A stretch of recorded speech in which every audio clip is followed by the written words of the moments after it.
Bonjour Patrick Sébastien.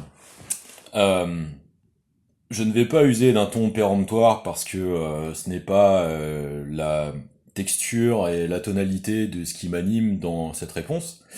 Mais par cette intervention, je voudrais produire un certain nombre de propositions analytiques critiques au sens positif, car constructif du terme, parce que je viens de voir votre dernier entretien sur TV5 Monde, hein, dans l'invité, et que un certain nombre de non-sens, à mon sens, euh, se révèlent à mon oreille. Donc, j'espère que ce ne sera pas entendu comme une pédance. Hein. J'ai pu faire preuve d'une certaine criticité ces derniers temps sur les réseaux sociaux suite à la lecture de votre dernier livre, mais il me semble que je n'y ai formulé que des analyses et non pas des tentatives de dévastation.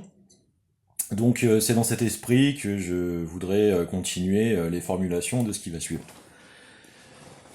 À mon sens, à l'écoute de l'intégralité de votre entretien et donc du descriptif bref de votre dernière production, voici ce qui se révèle de mon point de vue, les contradictions sur lesquelles vous n'avez, j'ose le croire, peut-être pas fini de mettre la main conceptuellement, ou, je l'espère, n'être qu'une tactique d'anticipation des effets miroirs permettant à nombre de personnes euh, destinées dans votre esprit par votre démarche d'une certaine prise de conscience. Donc tant mieux si cette intervention pourra le faciliter également.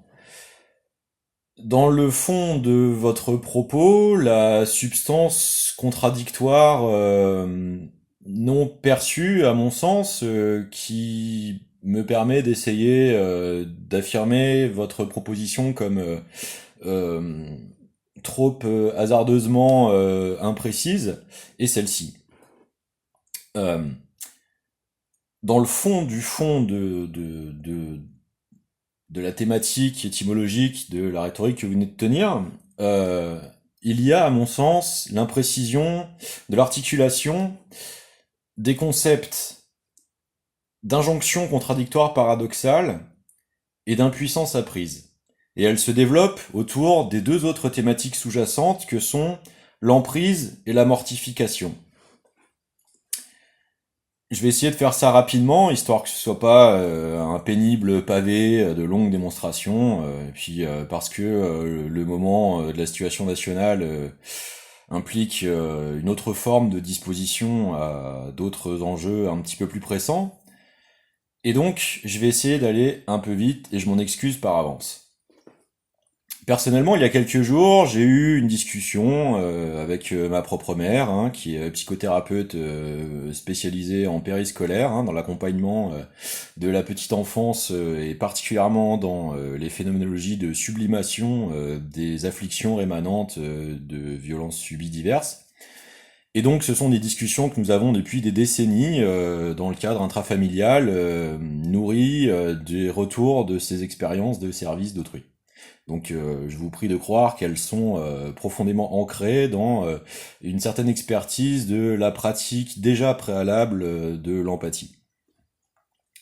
L'empathie vient de l'emphase, d'emphaser les choses, d'y apposer phase, c'est-à-dire aussi de la capacité préalable évidemment d'être, et d'être sensoriellement connecté à la réciprocité en temps réel, synchrone des échanges. Votre ouvrage semble commencer par une contradiction, même pas peur, et qui donc évoque la thématique du mimétisme et de la terrorisation. Or, les praticiens de la psychosystémique analytique connaissent assez bien les sujets liés à la mortification. Euh, Dans l'histoire du cinéma, les entretiens Hitchcock-Truffaut sont célèbres et les observations d'Hitchcock, le grand maître de l'angoisse, sur la phénoménologie de la sidération terroristique, hein, la peur, l'angoisse, comme venant du hors-champ perceptuel, c'est-à-dire l'éternelle menace de ce qui n'est pas certainement perçu, mais sensoriellement euh, supposé sensoriellement pardon sensoriellement ressentie comme environnante, mais par définition immaîtrisée, puisque échappant au contrôle visuel. Et donc euh, en cela, à mon sens, il avait mis le doigt sur quelque chose d'absolument majeur dans cette thématique conceptuelle, qui est la dichotomie entre la sensorialité directe et la logique de la construction conceptuelle par tout le système cérébro-spinal cortexique préfrontal, donc c'est-à-dire le plus conceptuellement lié à la maîtrise de la perception du devant, du regard, du champ visuel des hommes, dont l'acuité visuelle est parallaxique et périphérique, mais contrairement aux herbivores, assez peu latérale. Et donc elle est plutôt focalisatrice par nature de nos dispositions physiologiques. La sensorialité, elle, est plus large et est aussi nourrie de l'épidermisme et donc de la capacité interactive du champ bioélectrico-magnétique, mais aussi de ses enconcaténations. C'est-à-dire que le corps humain est naturellement constitué de différentes échelles, enconcaténées les unes dans les autres. Analogiquement, on peut penser aux différents stades de l'œuf alchimique et des différents degrés de réaction en chaîne, de méta-réactivité, parce qu'elle fonctionne assez bien, métaphoriquement, avec celle de la constitution physiologique du corps de l'être humain. C'est-à-dire que il y a plusieurs champs bioélectrico-magnétiques dans le corps humain, en concaténé de façon synchrone entre le système cardiovasculaire et le système épidermique, par exemple.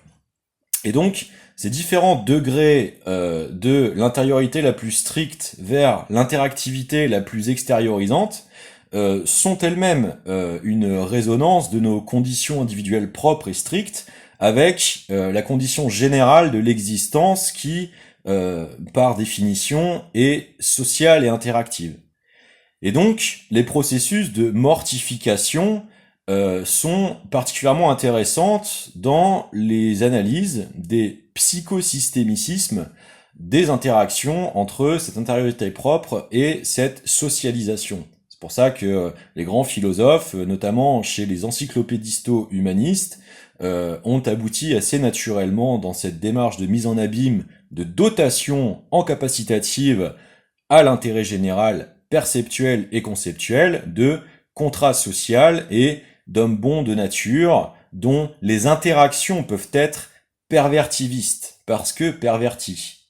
Et donc, dans l'ancien français, c'était les concepts d'inverti, etc., dans le rapport à une intériorisation contrainte. L'impuissance apprise, c'est cela. C'est-à-dire, c'est l'intériorisation d'une dévalorisation que l'on finit par confondre avec sa nature. Et donc, c'est assez intéressant de regarder ce cheminement contradictoire, sublimatoire entre le titre de votre manifeste dernière production et la conclusion que vous vous précipitez de citer, qui est un poème, et donc relève de l'œuvre sublimatoire du poète, qui, dans son ancien français, puisque la présence de l'accent circonflexe sur le E, en fait, en réalité, veut dire poestre. Et donc, relève aussi de la thématique du stellaire, dans son sens raisonnatif. C'est-à-dire, pas seulement de raisonner au sens intellectuel du terme, mais au sens physiologique du terme. Aussi, je voudrais continuer de développer un peu cette idée de la mortification et de sa relation avec le champ perceptuel. C'est intéressant de considérer que dans l'histoire de la catholicité romaine qui est devenue l'Église, les états modifiés de conscience ont été héréticisés. Et que ce qui a fini par dominer l'architecture ordinée religieuse, du roman au gothique, c'est l'exosquelette de la structure autoporteuse. C'est-à-dire que, architecturalement, a fini par être consacrée la démarche d'élévation par une approche exosquelettique de l'équilibrage des forces. Par opposition, nous pouvons questionner l'architecture de l'Église orthodoxe, par exemple russe, par exemple la cathédrale de Saint-Pétersbourg, dans son approche rhizomiste champignonnière et de son élévation culminant en bulbe, puisque elles ne sont pas sans rappeler de façon manifestement évidente la structure du sacral et de la sacralisation comme rhizomique, puisque analogiquement faisant référence aux champignons et surtout, du coup, in extenso, au mycélium.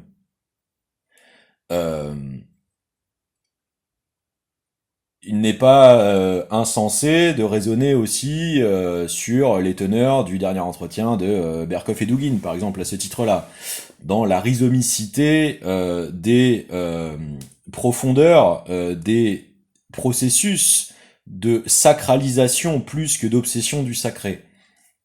En le sens que elles sont les moteurs profonds des revitalisations sublimant les mortifications. Parce que c'est peut-être ce que l'on peut entendre dans la langue sublime des poètes, hein, celle du génie comparatif permanent, synchrone, parce que en faculté de chercher quasi permanément l'empreinte et la musicalité du beau et du sublime, et donc se reconnaît en permanence cette liberté du questionnement de la musicalité des sens. Et donc, on peut entendre cet avertissement que le gothique. Et donc, on peut en déduire cette relation avec l'emprise par la mortification.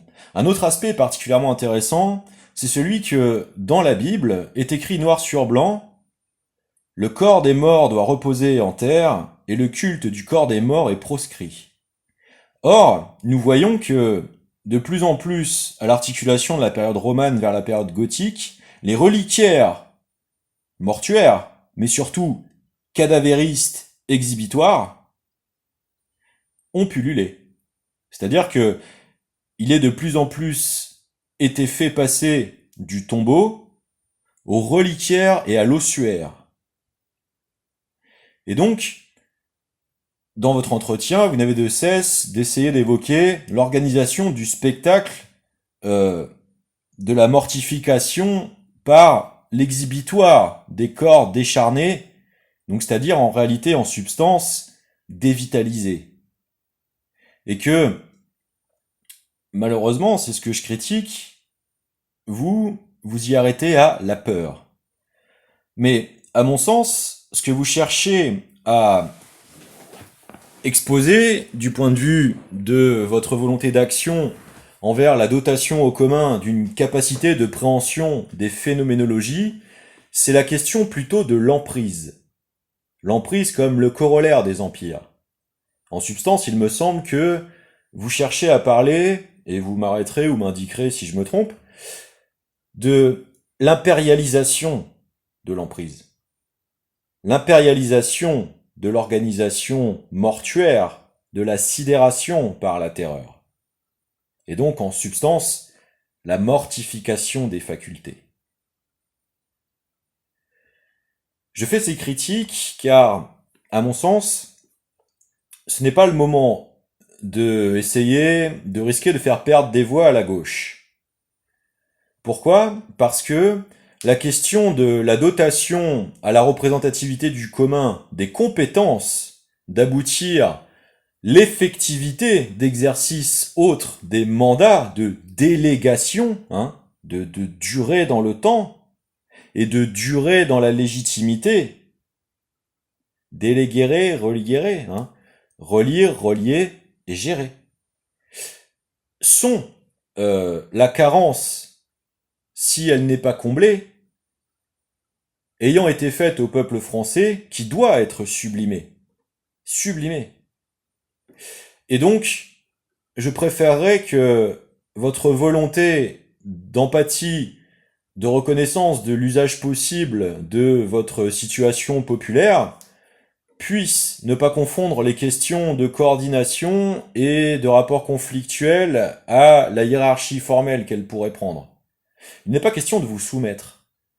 Il est, à mon avis, au contraire, question de doter le génie populaire du retour de sa pleine légitimité d'affirmation, de la réencapacitation de ses facultés supplémentaires. C'est vraiment le cœur de la situation dans laquelle nous sommes présentement, à mon sens, d'après mon analyse. Nous pouvons questionner ce rapport fait à la carcéralité, par exemple, puisque il est intéressant de questionner comment les thématiques de la violence sont plus relatives à celles de la ségrégation, plus que celles de la désenconcaténation. Après tout, la séquestration est une contenance. Elle est d'abord motivée sur le fait d'empêcher la socialisation prédative d'atteinte aux intégrités physiques d'autres individus par des sociopathies. Mais les praticiens ne sont pas assez valorisés dans leur capacité de retour d'expérience, d'exposer les phénoménologies croissantes faisant passer du traumatisme à la psychopathicisation, c'est-à-dire l'altération de la faculté d'empathie, et jusqu'à leurs ultimes degrés de développement par la perdurance de la non-sublimation des effets mortifiants des rémanences traumatiques vers la sociopathisation, c'est-à-dire jusqu'à la destruction de la capacité d'empathie, de socialité. Et donc, en substance, l'absence de faculté de réciprocité. De réciprocité. La politique étant la chose de l'organisation de la cité. Dans le vieux monde grec, l'arché, c'est pas l'archi, c'est le fondement.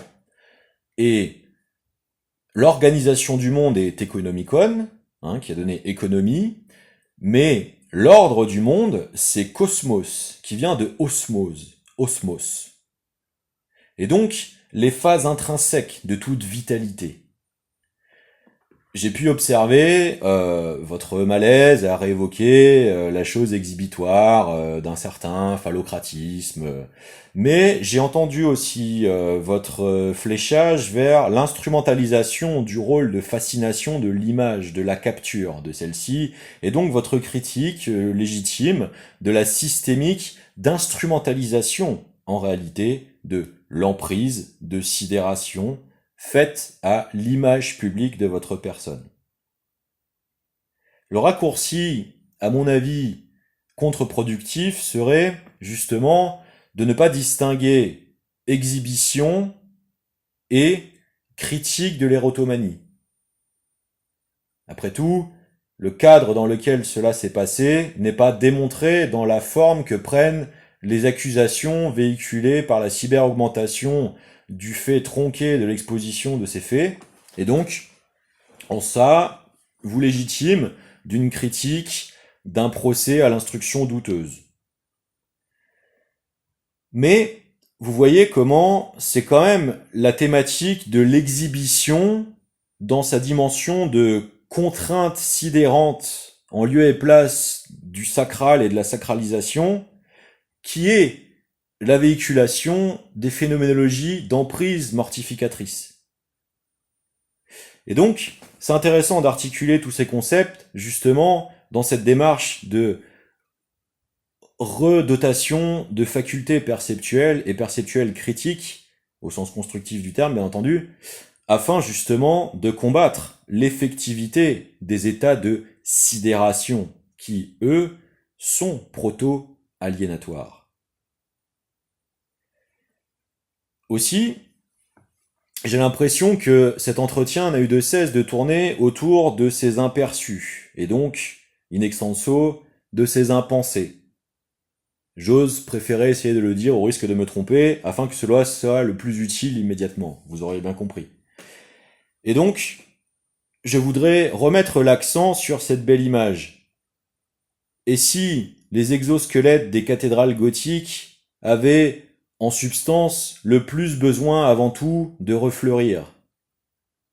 Après tout, la mortification durable est celle de la perdurance du spectacle des os de vieilles carcasses, en lieu et place des florescences, des vitalités qui les animent. Quand le corps est fait prison, c'est la phase de sublimation qui a disparu. C'est en cela que il est particulièrement intéressant de re-questionner notre rapport carcéral. Aussi, continuons d'utiliser ces outils pour continuer de nuancer la thématique de l'amour. Vous cherchez en substance plutôt à parler d'échangisme, c'est-à-dire en soi pas d'essence de l'amour comme partage, mais de pratique, de critique de l'exclusivité comme effort et exploration de la complétude et précisément de la réciprocité. Mais en quoi cela serait-il antinomique de la volonté plus exclusive de couple? Car, encore une fois, on ne fait pas un enfant avec tout le monde. Nous faisons des enfants au monde.